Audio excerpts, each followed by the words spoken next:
All right, so let's first do this bell ringer, and then we're going to build on 2 more parts in order to do the big thing we're going to goal for this chapter is determining empirical formulas. All right, so the first one says how many moles of sodium are in 16.2 grams of sodium phosphate. All right, so first off, what's the formula for sodium phosphate? Very good. Sodium has a 1 charge. Phosphate, of course, has a 3 charge, so they crisscross. All right, so we start with our given 16.2 grams of sodium phosphate. Of course, we have to put grams of sodium phosphate on the bottom so that it will cancel. What are we going to go to next on the top? Moles. Very good. Moles of the compound sodium phosphate. All right, so we got to find out our what? How do we go from grams to moles? Molar mass. So we have 3 sodiums, 1 phosphorus, and 4 oxygens. 163.94. Thank you. 163.94 grams per mole. So where are we going to put this at? With our grams or with our moles? Grams. With our grams, always. Very good. So we plug that in with grams. It's always for 1 mole. Our grams of sodium phosphate cancel. We're not there yet because we're at moles of sodium phosphate. We want just moles of sodium. All right, so we set up our conversion factor. What are we going to put next on the bottom? Very good. Moles of our sodium phosphate so that it cancels. And now what can we go to on the top? Moles of sodium. So I just want to remind you, the only time you can change between different substances, the only time you can have different compounds or elements, top and bottom, is when you're going mole to mole. Okay, if you're going mole to gram, it has to be of the same substance. Okay, because the atomic mass is grams per mole of that thing. Molar mass is grams per mole of that thing. Okay, so the only time you should ever see that you have different compounds or different element in a compound is through the mole to mole ratio. Okay, so what is the mole to mole ratio here? How many moles of sodium do I have? 3 moles of sodium, right there. That's how you know, for 1 mole of my compound. And then you're done. So, plug it into your calculator, multiply across the top, divide by the bottom. 0.2964. Say it again. 0.2964. Okay, let's do 3 sig figs, so 0.296. Very good. Moles of sodium. So make sure you put that unit. Make sure you label. Any questions on that? Okay, the next one. How many grams of magnesium are in 20.6 moles of magnesium hydroxide? So we're going the whole way now. Oh, I say that. We start at moles. Thank you. So we're starting at moles. Sorry, I just saw the gram. We're not going the whole way. We're starting at a different starting position. Moles of the compound, right? But we still have to go to moles of the individual element next, then grams of the individual element. All right, so we got to know what magnesium hydroxide is. So what is that? Mg in parentheses OH2. Very good. So magnesium has a 2 charge, hydroxide has a 1. Crisscross, don't forget those parentheses. If you forget those parentheses, your whole molar mass could be wrong because you won't see that you actually do have 2 oxygens if you leave those off. So they are important. Okay, so let's start with our given 20.6 moles. We're not even going to use a molar mass though, so that was nice. Magnesium hydroxide. What am I going to put next on the bottom? Very good. Moles of the compound. What am I going to go to next on the top? Very good. So we didn't even need the molar mass because we didn't even need grams of our magnesium hydroxide.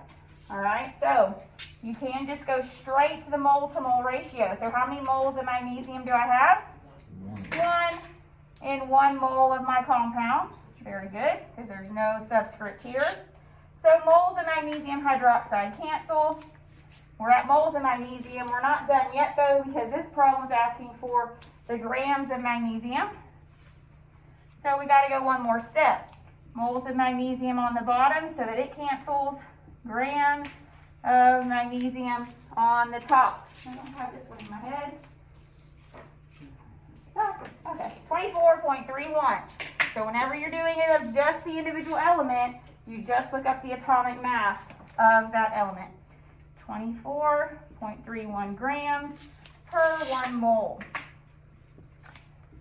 Moles of magnesium cancel, multiply across the top. How many sig figs will we have in our answer? 3. So I would get 501 grams of magnesium. 5.01 times 10 to the second is definitely acceptable too, however you prefer. But that is 3 sig figs. Any questions on moles to grams going to the elements from a compound? All right, we have 2 new things to learn today. The first one is called percent composition. We've briefly talked about percent composition, but now we're going to be able to calculate it a little differently.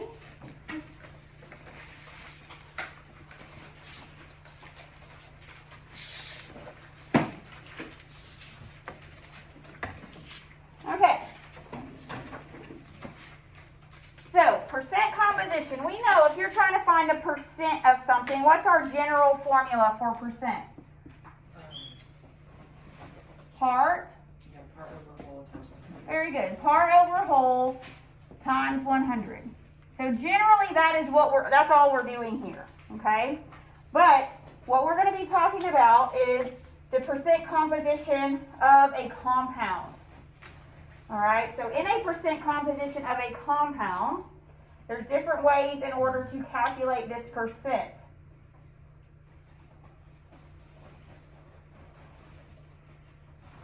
If you have the sample information, meaning if I tell you we have 25 grams of sulfur and we have 30 grams of oxygen, well then that's easy to know part over total times 100.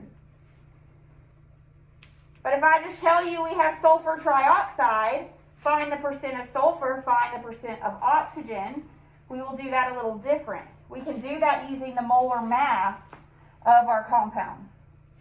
So write down these formulas. We'll discuss it and then we're just going to practice this.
this first formula is just a typical sample formula, like we've practiced before. Or if I tell you we have this many grams of this many grams of this many grams of this, you just do part over total times 100, part over whole times 100. But now we can do percent composition using the molar mass of a compound, because we know based on the molar mass or the atomic mass given by each element, if you add up the atomic masses represented from each element, well then that will then equal the total molar mass of that compound. Okay, so it's essentially the same thing. You can get the percent composition of a sample just by using its molar mass. Okay, so that's what we're going to do right here. The mass of the element in 1 mole of the compound. Okay, so you'll have your compound formula. You'll know the atomic mass of that element times the number of moles of that element. And then you can put it over the total molar mass of the compound times 100, and then you'll get the percent of element in the compound. All right? We're just going to practice now. Any questions on the idea behind this?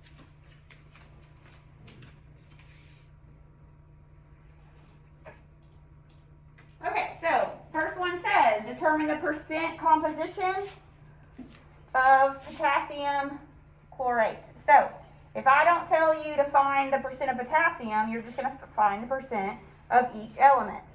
The potassium, the chlorine, and the oxygen. Okay? So what we have to do, we have to know our total. Our total, or our whole, is the molar mass of that entire compound. So let's do that. KClO3. So we have 1 mole of potassium. How many chlorines do we have? 1. And how many oxygens do we have? 3.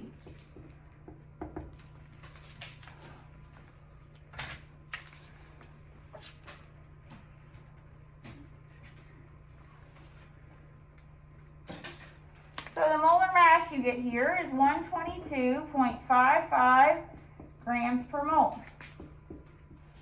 So before we calculate percent, let me just explain what's going on here. If this is our whole molar mass, or the whole mass of 1 mole of our compound, wouldn't you agree we have 3 different parts? We have a part due to potassium, so that we could call is part potassium. We have a part due to chlorine, and then we have a part due to oxygen. Do you agree with that? So it's just technically 3 parts, potassium, chlorine, and oxygen in our sample. If we assume we have 1 mole of sample, then we know the mass of our sample. We know the mass of potassium in our sample, mass of chlorine, mass of oxygen. So all we're doing now is putting that part of potassium, right, part over whole, this part of potassium over the total times 100. That's going to tell you how much potassium is in your sample. We can do the same for chlorine, same for oxygen, and we're going to get 3 percentages. That is the percent composition of that sample. That makes sense, the logic, what we're doing here? All right, so let's do it. So to get our percent potassium, you have to do this whole part. Obviously, you don't have to show the 1, but if that wasn't a 1, like over here, you have to include the 3. You're not doing just the atomic mass of that element. Okay, you're doing how many moles times the atomic mass, because that's how much oxygen you have. So this one is 39.10 over your total times 100. We'll do the same thing for chlorine. We only have 1 mole of chlorine. I'm just going to show the 1 just to show that, hey, we did multiply it by the number of moles. It just happened to be 1. Divided by the total times 100. And the same for oxygen. 3 times 16 divided by your total times 100.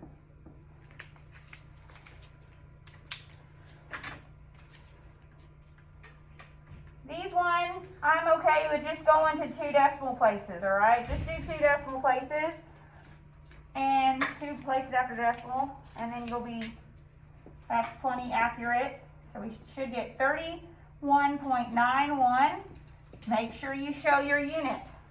Why is our unit percent and not grams per mole? I have grams per mole. But this is also grams per mole, right? And this is grams per mole, and this is grams per mole. So what happened to my grams per mole? It divided out. They canceled out. Okay, so that's why our units, when we're doing percent, are just 100, because we're multiplying by 100%.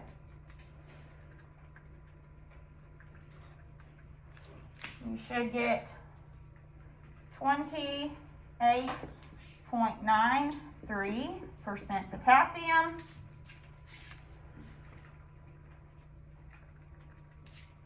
And 39.17% oxygen.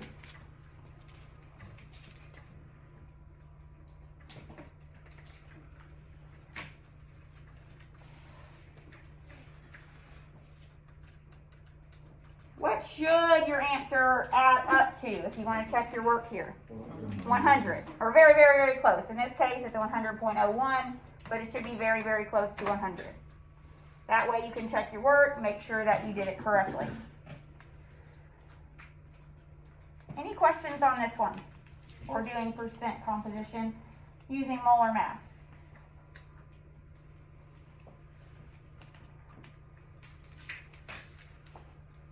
All right, we're going to practice another one together. Anyone still writing this down? Okay, the next one says, determine the percent composition of copper in copper sulfide. So if I tell you just copper, you just have to worry about copper. You still have to know your total, all right, but then you just have to do the percent of copper. So let's do that. First off, we got to know copper 1 sulfide. What would our formula be for that? C2S. C2S, very good. Copper was 1, that's what the Roman numeral told us. Sulfur is a -2. So we got to do our molar mass first, so we know our total. We have 2 coppers.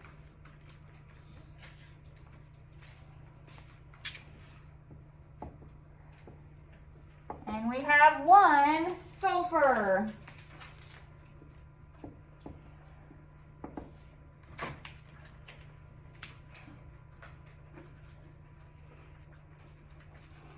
You should get for your total 159.17. Remember, this is your whole. That's what the whole mass of 1 mole would weigh. So now, if I want to do just copper, this is my part for copper.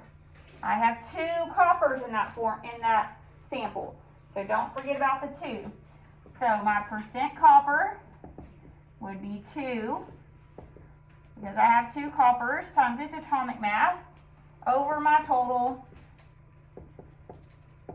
times 100.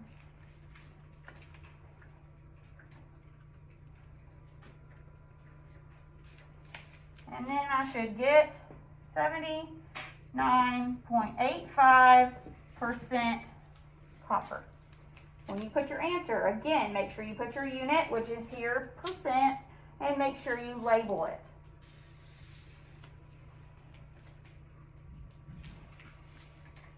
Any questions on this? Y'all feel good, or want to do another one together? Good? All right. There's other practice. We can come back and, oops, I don't want to write it too fast, sorry. We can come back and do more if you would like. But we have one more thing to cover today. Doing good? All right. You'll have a couple of those to practice on your homework. Okay. Our big focus today is on determining chemical formulas. We're going to focus on the empirical formula today. Friday, when we're back together, we will do the molecular formula. The empirical formula is really what we have been concerned about this far up until this point in class. It is the simple, or the most small whole number ratio of the elements in a compound. Meaning your simplified formula of a chemical compound.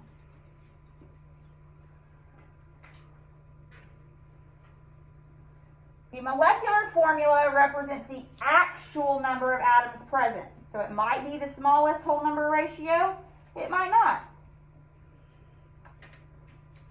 Just depends on the actual number of atoms present.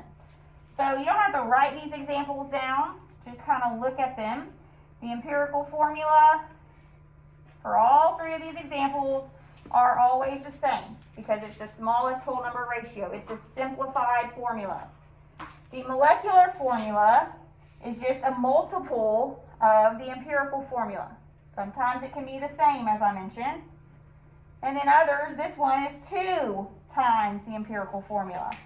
And we get a whole different substance. Formaldehyde is CH2O. Acetic acid is C2H4O2. Then we multiply it by 3, our empirical formula by 3, get a different molecular formula, glyceraldehyde. So the actual substance is based on the actual number of atoms present, which is the molecular formula. The empirical formula is just the most simplified version. So today we're going to focus on determining this empirical formula from a sample. Friday we'll figure out, well, how do we know if we have the actual number of atoms present or not? Okay, so this is today.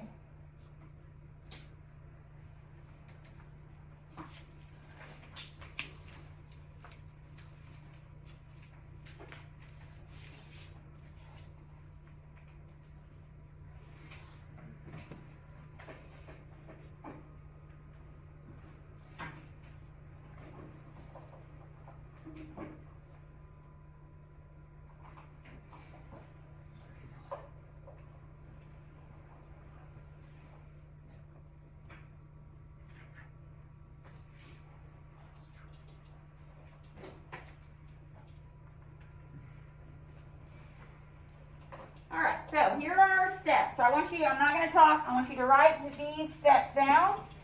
We're going to go through this example together right here.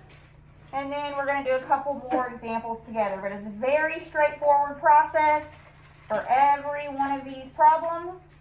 Alright, so write these down and then we will do it together.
straightforward steps here. If you follow the steps, you will have no problems getting these empirical formulas right every time. So the first and most important step, we have to start from percent composition. Okay, so some I will give them to you as percents. Others I might say, we have 25 grams of this, 30 grams of this, 50 grams of this, in a sample, right? Then you have to figure out the percent first, just part over whole, right, times 100. Okay, so if we have the percentage, here we already have 78.1% boron, 21.9% hydrogen. What we're going to do next is convert all percentages to masses out of 100 grams. So we are assuming a 100 gram sample. So if I assume a 100 gram sample, how many grams of boron do I have in my sample? 78.1. Okay, so whatever your percentage is, that is the number of grams that you have. Okay, so we have 78.1 grams of boron, and we have 21.9 grams of hydrogen. Okay, so whatever your percent composition is, you just assume that's the grams that you have, because you're assuming a 100 gram sample. The next thing we're going to do is convert the masses to moles using the atomic mass, polar mass, atomic mass of that element. Okay, what we're ultimately trying to find out here is a mole to mole ratio. Remember, when we have a chemical formula, all those little subscripts mean is a ratio of the number of moles of one element to another. So that's what we're trying to do here. That's our goal. All right, so we're going to do that. So we have grams, we got to get to moles of that element. Okay, we just did that. So, set up our conversion factor. We have grams of boron on the top. So we put grams of boron on the bottom. We need to go to moles of boron on the top. So we're going to use our atomic mass for boron. That's all we have here. Where are we going to plug that in at? With our grams on the bottom. So we have 10.81 grams of boron for 1 mole.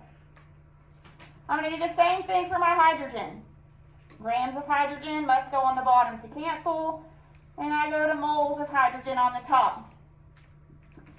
My atomic mass for hydrogen is 1.008 per 1 mole. So for every element, essentially all you're doing is dividing by that element's atomic mass.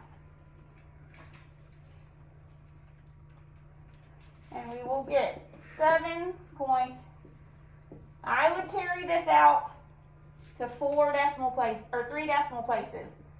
Anything shorter than that, you might not get you might not feel very great about your answer, okay? And you'll see why in just a minute. But that's moles of boron.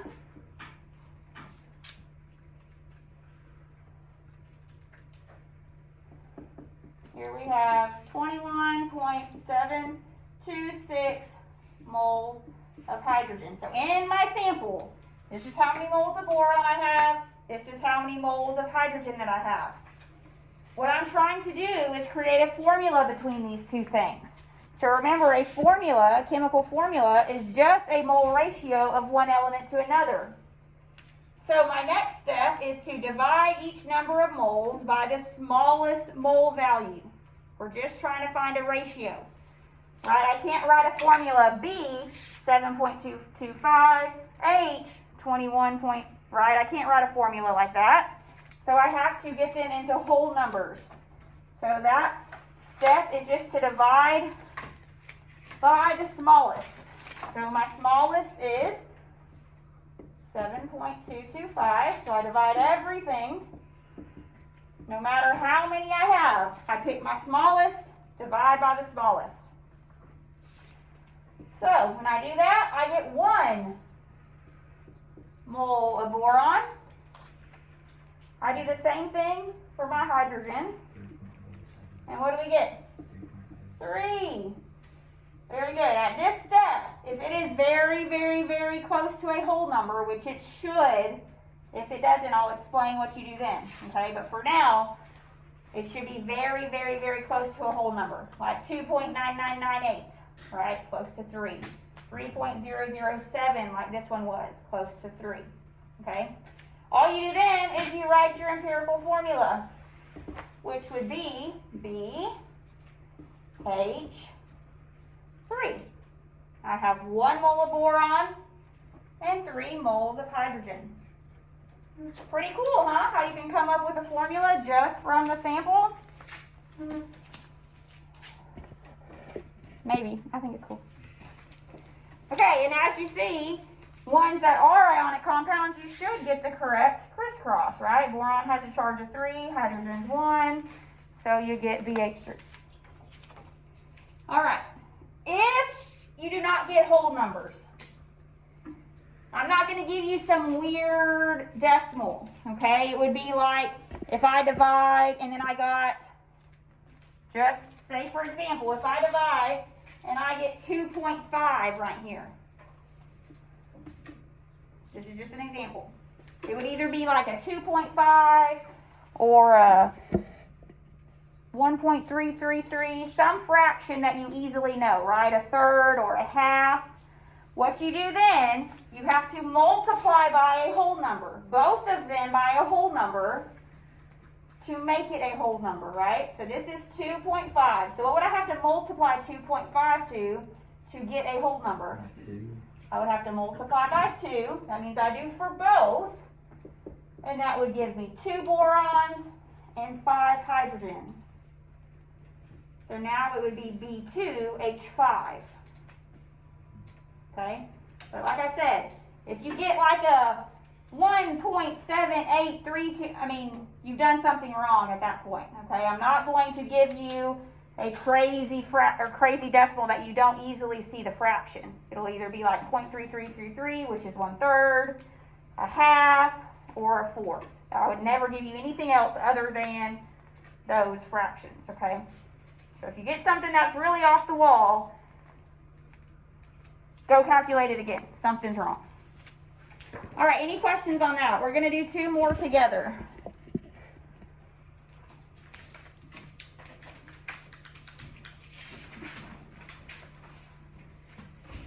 Okay. We're going to do these 2 together.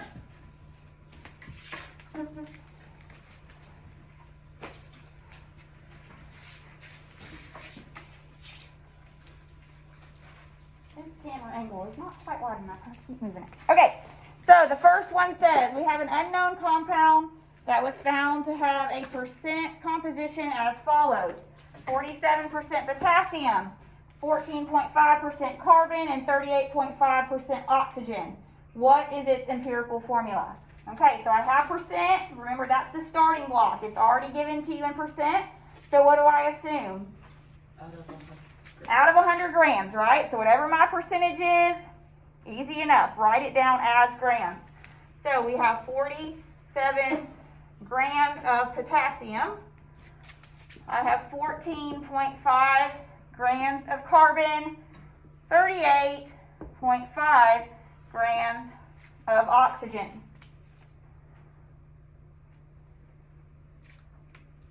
What's our next step? I'll go from grams to moles. Gotta go to moles, right? Compound formula is simply a mole ratio, so you have to have moles. So, we're going to divide by our atomic mass. That is going to give us moles.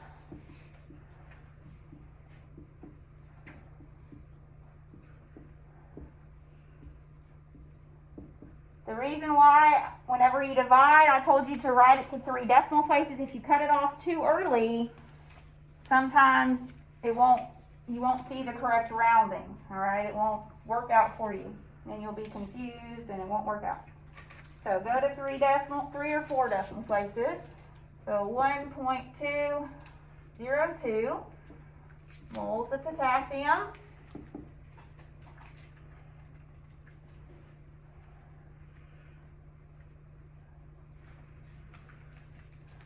1.207 moles of carbon.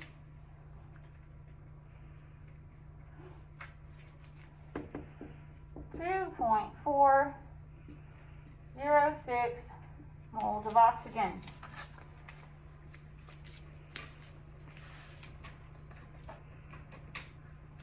I can't put a formula like that, right? Too many decimals. So what do I have to do? Divide by the smallest. Pick your smallest and divide everything by the smallest. That is just giving you a ratio of one element to another. So this gives us 1, and 2.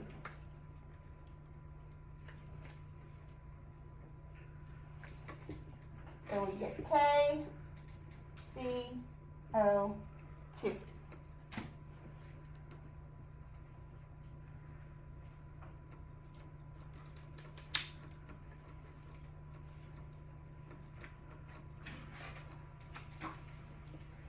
Any questions on that one?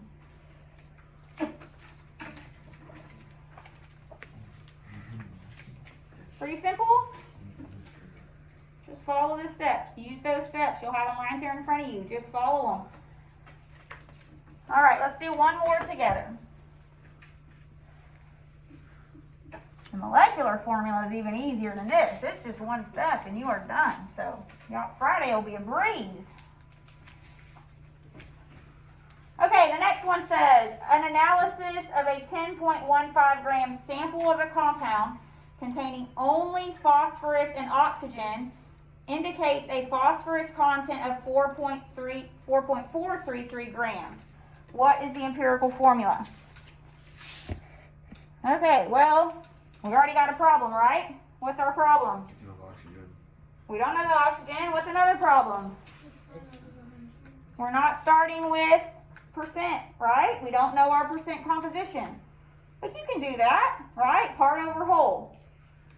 So let's do that part first. So we need to know our percent phosphorus. We need to know our percent oxygen. So what is our part of phosphorus?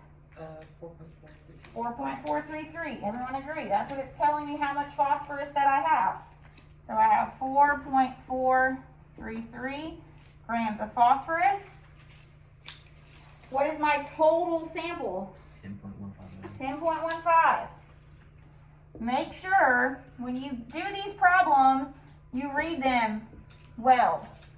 Don't just assume you add up these two things to find a total. Okay, sometimes I'll tell you the total and I'll tell you the parts. Other times I might just tell you the parts. You would have to add them up to find your total. Okay, so read all the parts of the problem clearly. So remember, to find percent, just part over whole. So our percent for phosphorus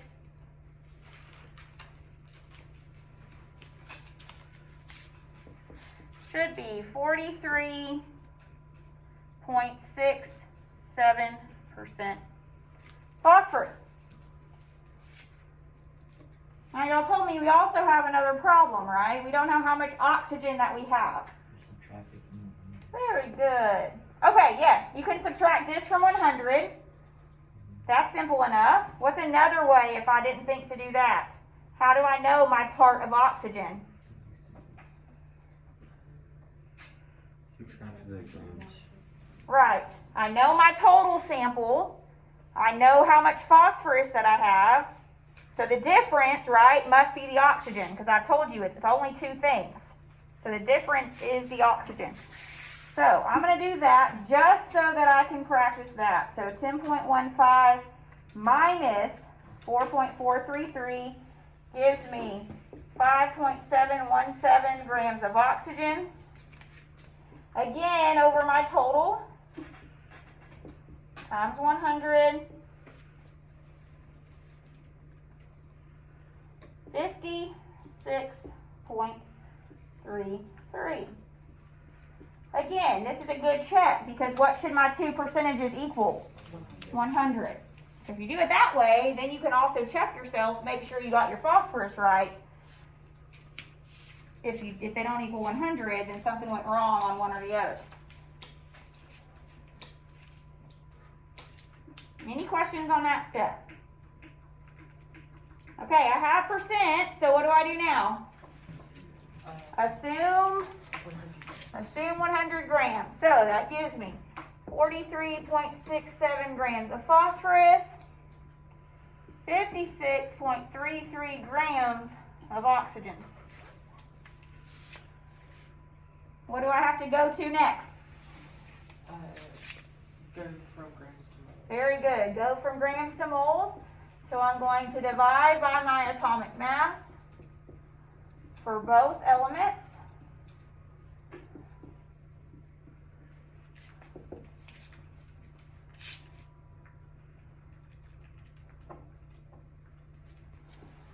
.410 moles of phosphorus.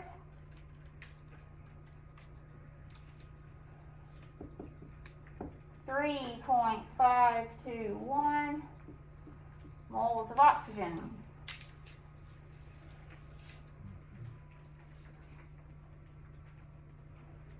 What do I do now? Divide that as possible. Divide by the smallest. All right, our smallest is 1.41. Gives me 1 mole of phosphorus. 1.41. Uh-oh, what do we get? 1 mole of phosphorus and 2.5 moles. 2.5 moles of oxygen. I can't have a formula with 2.5. It's not close enough to round up to 3. You cannot round up to 3. Okay, the only time you can round up to 3 if it's like a 2.9998, right? Very, very close. So what do I have to do? Multiply by 2. Multiply them by 2.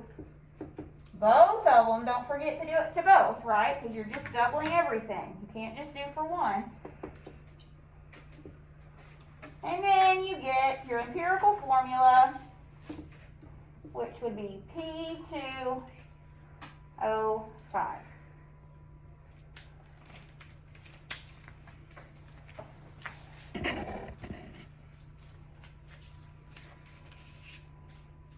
Any questions?